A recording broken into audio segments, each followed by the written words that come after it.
Tu fais cette erreur financière tous les mois. Et pourtant, tu ne t'en rends pas compte. Chaque décision que tu prends pour ton confort immédiat, même minime, construit un trou invisible dans ta vie financière. Tu crois que c'est anodin. Un café acheté au lieu d'économiser. Une dépense en ligne qui semble insignifiante. Mais au fil des semaines, des mois et des années, ces petits choix répétés représentent des milliers d'euros qui s'évaporent. Ton cerveau ne te trompe pas. Il agit exactement comme il a été programmé. Il cherche le soulagement immédiat, la sécurité instantanée, le confort facile. Il ne se soucie pas de ton compte en banque dans 10 ans. Il se concentre sur l'instant présent. Regarde autour de toi. Les gens répètent les mêmes gestes, les mêmes habitudes, encore et encore, sans même se rendre compte qu'ils se sabordent. Ils achètent, dépensent, se consolent, et pensent qu'ils maîtrisent leur argent. Mais leur cerveau décide pour eux. Et toi, si tu continues comme ça, tu seras exactement dans la même situation. Tu regarderas ton compte et tu te diras « Comment ai-je laissé passer tout ça ?» Et pourtant, personne ne t'a forcé. C'était ton réflexe, ton choix automatique, ta décision inconsciente. Mais il y a une différence. Si tu prends conscience de ce mécanisme maintenant, tu peux l'observer. Tu peux comprendre pourquoi tu cèdes, quand tu cèdes et comment tu peux reprendre le contrôle. Cette vidéo va te montrer exactement ça.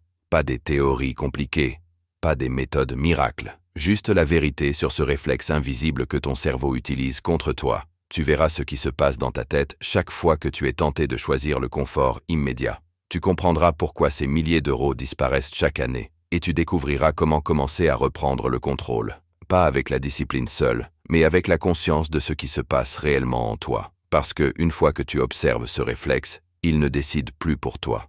Tu commences enfin à agir selon tes véritables objectifs financiers et non selon ton cerveau automatique. Fin de mois. Ton salaire tombe. Pendant quelques heures, tu respires un peu.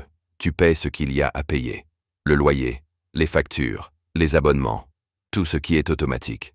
Puis tu regardes ce qu'il reste. Pas grand-chose, mais assez pour ressentir une forme de liberté.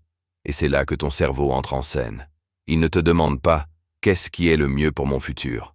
Il te demande « Comment puis-je me sentir mieux maintenant ?»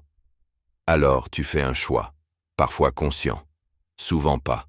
Tu dépenses, tu t'offres quelque chose, tu te récompenses, pas parce que tu es faible, pas parce que tu es irresponsable, mais parce que ton cerveau est construit pour chercher le soulagement immédiat. À l'origine, ce mécanisme te protégeait.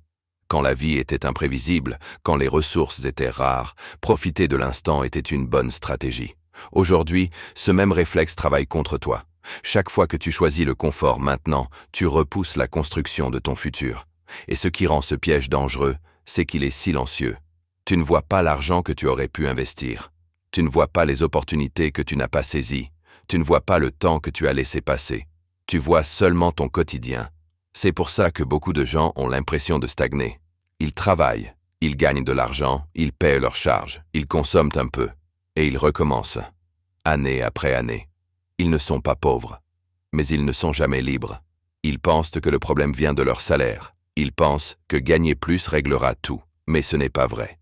Parce que ce mécanisme ne disparaît pas quand tu gagnes plus, il devient simplement plus cher. Quand tes revenus augmentent, tes décisions automatiques portent sur des montants plus élevés. Le café devient un restaurant, le restaurant devient un week-end, le week-end devient un voyage. Et à chaque étape, ton cerveau te dit la même chose. Ce n'est pas grave.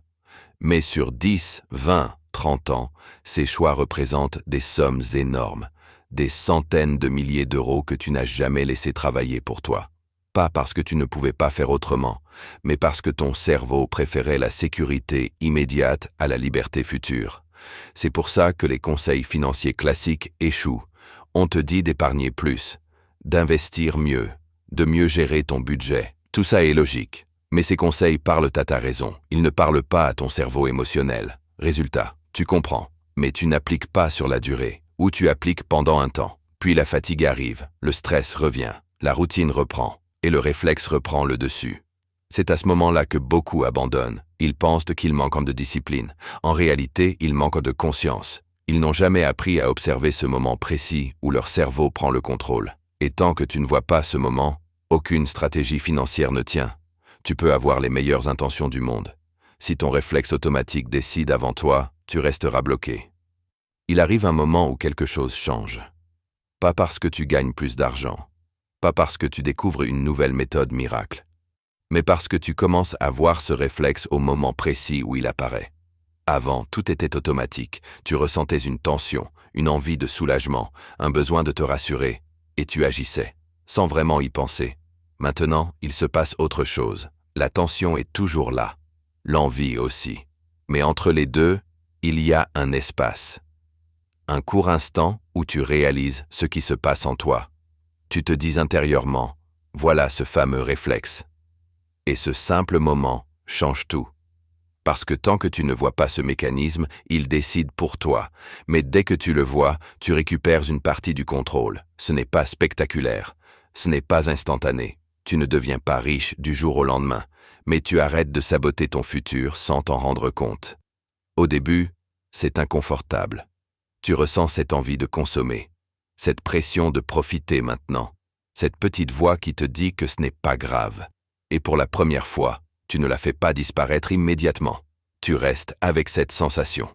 Quelques secondes de plus, puis quelques minutes. C'est là que la transformation commence. Pas dans l'action, dans la résistance silencieuse. À partir de ce moment, tes décisions changent lentement. Tu ne dépenses plus automatiquement. Tu réfléchis avant d'agir. Tu ne vois plus l'épargne comme une privation. Tu la vois comme une protection de ton futur. Tu ne vois plus l'investissement comme un risque. Tu le vois comme un transfert intelligent de ton argent dans le temps. Tu ne cherches plus à te sentir bien maintenant à tout prix. Tu commences à respecter la version future de toi. C'est à ce moment-là que les stratégies deviennent enfin utiles, parce qu'elles ne sont plus sabotées dès le départ. Épargner a du sens. Planifier devient logique.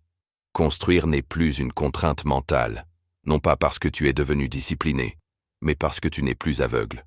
La plupart des gens ne feront jamais ce travail. Pas parce qu'ils sont incapables, mais parce qu'on ne leur a jamais expliqué que le vrai problème n'était pas technique. Ils continueront à chercher la prochaine astuce, la prochaine méthode, le prochain conseil, sans jamais comprendre pourquoi rien ne tient sur la durée. Ils passeront leur vie à corriger des symptômes, sans jamais toucher à la cause. Si tu es encore là, ce n'est probablement pas un hasard. Quelque chose en toi a reconnu ce mécanisme, pas parfaitement, pas complètement, mais suffisamment pour savoir qu'il y a autre chose à explorer. La vraie question maintenant n'est pas « que dois-je faire ?» La vraie question est « à quel moment précis ce réflexe se déclenche chez moi ?» Parce que la réponse est différente pour chacun.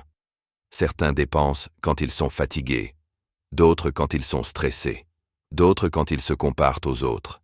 Mais tant que tu n'as pas identifié ton déclencheur personnel, tu avances à l'aveugle. À partir du moment où tu le vois clairement, ton rapport à l'argent change, pas brutalement, progressivement. Ton réflexe continuera d'exister, mais il ne décidera plus à ta place. Et c'est exactement à cet endroit-là que les trajectoires financières commencent à diverger.